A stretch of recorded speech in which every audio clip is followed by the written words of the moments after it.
దేవునికి ఎదురుగా నిలబడి ఎందుకు నమస్కరించకూడదో ఇప్పుడు తెలుసుకుందాం. గుడిలో దేవునికి ఎదురుగా నిలబడి నమస్కారం పెట్టకూడదని పెద్దలు చెప్తుంటారు. నిజమే, దేవుడికి ఒక పక్కగా నిలబడి నమస్కరించాలి. స్వామివారికి ఎదురుగా ఉండి ఆయన వాహనానికి మధ్యలో కూడా నిలబడకూడదు. అసలు దేవునికి ఎదురుగా నిలబడి ఎందుకు నమస్కరించకూడదో ఇప్పుడు వివరంగా తెలుసుకుందాం. కానీ అంతకంటే ముందు మా ఛానల్ని సబ్స్క్రైబ్ చేయడం మాత్రం మర్చిపోకండి. దేవాలయంలో అద్వితీయమైన శక్తి ఉంటుంది.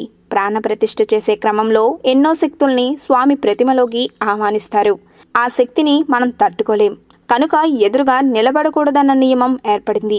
ప్రధానంగా మూల విరాట్ను ప్రతిష్ఠించే సమయంలో వేద మంత్రాలను పఠిస్తారు. గర్భగుడిలో మహాశక్తులను నిక్షిప్తం చేస్తారు. మందిరంలో యంత్రబలంతో పాటు మంత్రబలం ఉంటాయి. పరమేశ్వరుడు, కాళీమాత ఆలయాలలో ఇంకా జాగ్రత్తగా ఉండాలని పురాణ గ్రంథాలు చెప్తున్నాయి. ఇంకా కొన్ని ఆలయాలలో సూర్యకిరణాలు నేరుగా గర్భగుడిలోకి ప్రవేశిస్తాయి.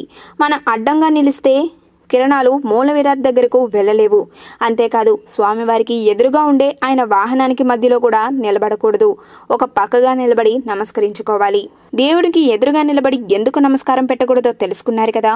ఈ వీడియో కనుక మీకు నచ్చినట్లయితే లైక్ చేయండి, షేర్ చేయండి. మరిన్ని లేటెస్ట్ అప్డేట్స్ కోసం మా ఛానల్ ని సబ్స్క్రైబ్ చేయండి.